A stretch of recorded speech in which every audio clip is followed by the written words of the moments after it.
కాలం కొన్ని గుర్తుల్ని చెరిపేస్తుంది, కొన్ని ఘనతల్ని మరుగున పడేస్తుంది. ఒక్కసారి చరిత్ర పుటల్ని తిరిగేసి చూస్తే అవును కదా అని మనమే ఆశ్చర్యపోయేలాగా వాస్తవాలు మనకు ఎదురొస్తాయి.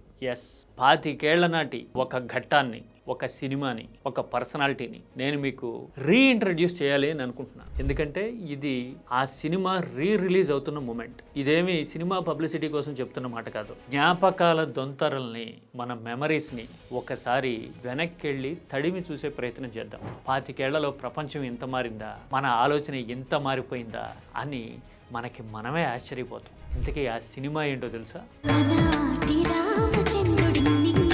ఎస్, మురారి.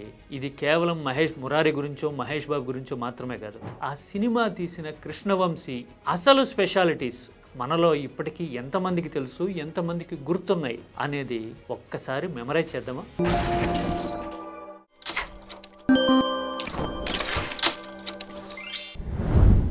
మురారికి దాదాపు 25 ఏళ్ళు, మహేష్ బాబుకేమో 50 ఏళ్ళు దాటినాయి. అయినా సరే ఇప్పటికీ అంతే యంగ్గా, అంతకంటే సాలిడ్గా కనపడుతున్నాడు. అప్పుడే 25 ఏళ్ళు అయిందా అని అనిపిస్తున్న ఈ సినిమా రిలీజ్కి రెడీ అవుతుంది. నాకు ఇప్పటికీ గుర్తుంది, మహేష్ బాబుకి అది 4వ సినిమానో 5వ సినిమానో. మొదట్లో మహేష్ సినిమాలన్నీ సిమిలర్గా ఉన్నట్టుండేవి పేర్లు. కావాలంటే చూడండి, రాజకుమారుడు అని మొదటి సినిమా వచ్చింది, ఆ తర్వాత యువరాజు వస్తుంది. రెండింటికి అర్థం ఒకటే కదా, ఇలా ఎందుకు పెట్టారు అనుకునేవాడు నేనైతే.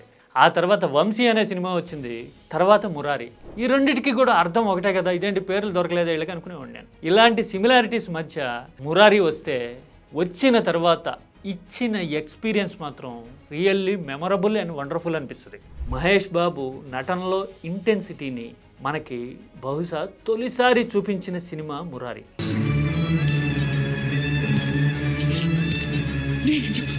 ఎస్, నేను క్లైమాక్స్ గురించి మాట్లాడుతున్నా. మహేష్ నటనలో అంత ఇంటెన్సిటీ ఉంటుందని, అంత న్యాచురల్గా ట్రెండ్కి భిన్నంగా కనిపిస్తాడు అని అప్పటి వరకు మనం ఊహించుండం. పైగా స్టోరీ లైన్ కూడా చాలా స్టన్నింగ్గా అనిపించడమే కాదు, అండర్ కరెంట్గా ఒక ఫ్రిక్షన్ ఉంటుంది. నమ్మకానికి విశ్వాసానికి మధ్య ఇది పెనుగులాట్లాగా ఉంటుంది మురారి సినిమా. అదేంటి నమ్మకం విశ్వాసం రెండు ఒకటే అంటారా? విశ్వాసం అంటేనేమో అది ధార్మిక పరమైందో, ట్రెడిషనో, ఇంకోటో అంటే అది అలాగే జరగాలి అనుకునే తీరు, తత్వం అనుకుందాం. అదే నమ్మకం అంటే కనుక కాన్ఫిడెన్స్, నా వల్ల అవుతుంది, నేను చేయగలుగుతా, ఎస్ ఐఎమ్ దేర్ అని చెప్పుకునే భరోసా. హీరో అదే నమ్మకంతో గడ్డపలుకు దిగినా కానీ బతుకుతాడు. చివరిలో అదే విశ్వాసం కోసం హీరో నానమ్మ ప్రాణత్యాగం చేస్తుంది. ఈ విషయాన్ని చాలా ప్యారలల్గా డైరెక్టర్ తీసుకెళ్ళిన తీరు మురారిని స్పెషల్గా నిలబెట్టింది. మహేష్ బాబు కెరీర్లో మెమరబుల్ అనిపించే అంత హిట్నిచ్చింది కదా. అప్పట్లోనే నోకియా 1110 వచ్చేవి. చాలా మందికి ఎక్కడ ఉందో తారక, ఇది ఈ పాట రింగ్ టోన్గా ఉండేది అప్పట్లో మ్యూజిక్ కదా, గుర్తుందా మీకు?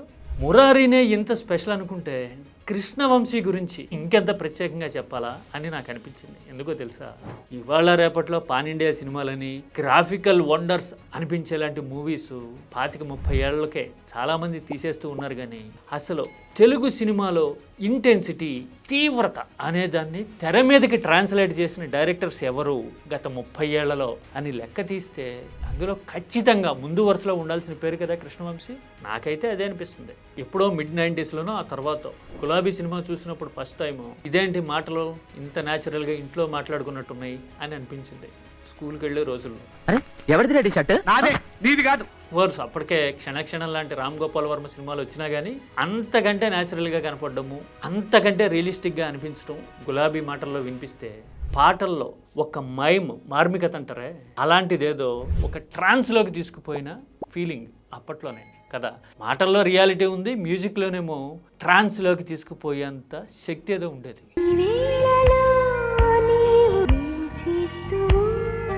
ఎస్, ఇలాంటి మెలోడీస్ ఆ తర్వాత కృష్ణవంశీ విజృంభించడం అంతఃపురం లాంటి సినిమాలతో కనపడుతుంది కదా. యాక్షన్ అంటే సుమోలు ఎగరటమో, తొడగొట్టడమో అనుకునే సీజన్లో అంతఃపురం సినిమా ఒక్కటే చెప్పింది, ఫ్యాక్షన్ అంటే రియాక్షన్. జీవితం ఒక్కసారి ఫ్యాక్షన్ అనే సుడిగుండంలో పడిపోతే ఎంత రెస్ట్లెస్ అయిపోతుంది బతుకు అనే విషయాన్ని చూపించిన తీరు తెలుగు ఆడియన్స్నే కాదు, దేశాన్ని కూడా కదిలించింది. అందుకే నేషనల్ అవార్డ్స్ వచ్చి పడ్డాయి ఆ సినిమాకి. బహుశా ప్రకాష్ రాజ్ ఇంత టెరిఫిక్ యాక్టరు, కృష్ణవంశీ ఇంత మార్వలస్ డైరెక్టరు అని ప్రూవ్ చేసిన సినిమా అంతఃపురం కదా. బాడీని తీసుకెళ్లి పోస్ట్ మార్టం చేయాలి. ఆ తర్వాత నాకు ఇప్పటికీ గుర్తు, సముద్రం టీజర్ రిలీజ్ అయినప్పుడు జగపతి బాబు పోలీస్ జీబులోంచి కాలు నేల మీద పెట్టే సీన్ ఒకటి వచ్చేది టీవీలో. ఎస్, ఇదే. అరే భలే చూపించాడే అని ఆ సినిమా కోసం ఎదురు చూడడమే కాదు, చూసి ఆశ్చర్యపోవడం ఇప్పటికీ గుర్తుంది. మీలో ఎంతమంది గుర్తుంది ఇలాంటి ఎక్స్పీరియన్స్? హీరో క్యారెక్టర్ కంటే కూడా ఇందులో శ్రీహరి క్యారెక్టరైజేషన్ కానీ, ఢిల్లీ రాజేశ్వరి తనికెళ్ల భరణి ఎమోషనల్ సీన్స్ కానీ, ఇవన్నీ కృష్ణవంశీలో ఉండే అదర్ సైడ్ని, ఏదో అప్పటి వరకు మనకి సినిమాల్లో కనిపించని దృక్కోణాన్ని చూపించినట్టు అనిపించింది నాకైతే.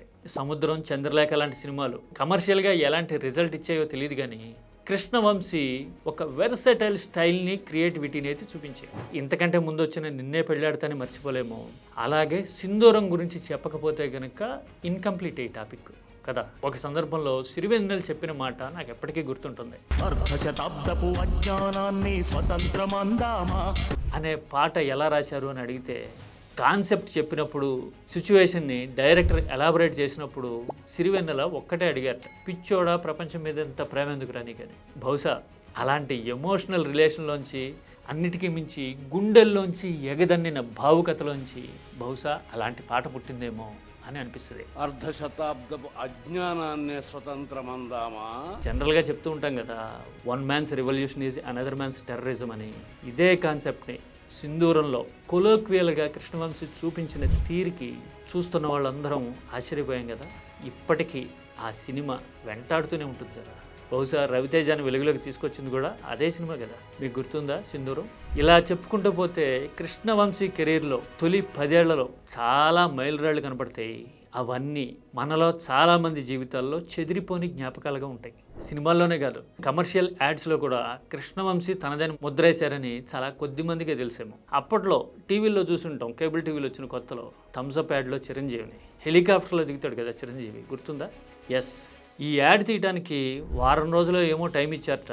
మెగాస్టార్ స్టార్డమ్ని మ్యాచ్ చేసే కాన్సెప్ట్ కావాలి అనేసరికి కృష్ణవంశీ వెంటనే ఒక హెలికాప్టర్ పెడదాము, ఇప్పటి వరకు ఇలా ఎవరూ షూట్ చేయలేదు అని చెప్పి కాన్సెప్ట్ రెడీ చేశారు అని ఇండస్ట్రీలో కొంతమంది మాట్లాడేవాళ్ళు. అప్పట్లో మీడియాలోకి వచ్చిన కొత్తలో ఇలాంటి కబుర్లు చాలా ఆసక్తిగా ఉంటాయి కదా, నాకు అలా గుర్తున్నాయి. ఇన్ని చెప్పిన తర్వాత ఖడ్గం గురించి చెప్పి తీరాలి కదా.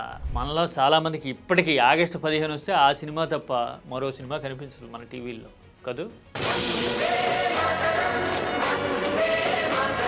అంటే దేశభక్తిని, ఫ్రిక్షన్ని, ఎమోషన్ని కృష్ణవంశీ ట్రయాంగులర్గా చూపించిన తీరు నిజంగా వాహ్ అనిపిస్తుంది కదా, అవునా కదా? అంటే సినిమాలైనా కమర్షియల్స్ అయినా ఏ విషయంలో అయినా సరే కృష్ణవంశీ తనదైన మార్క్, అంతకు మించిన స్పార్క్ చూపించారు అని మనకి కాస్త వెనక్కి చూస్తే అనిపిస్తుంది. ఇప్పటికీ సోషల్ మీడియాలో యాక్టివ్గా కనపడము, థాట్స్ని షేర్ చేయడం కృష్ణవంశీ చేస్తూనే ఉన్నారు.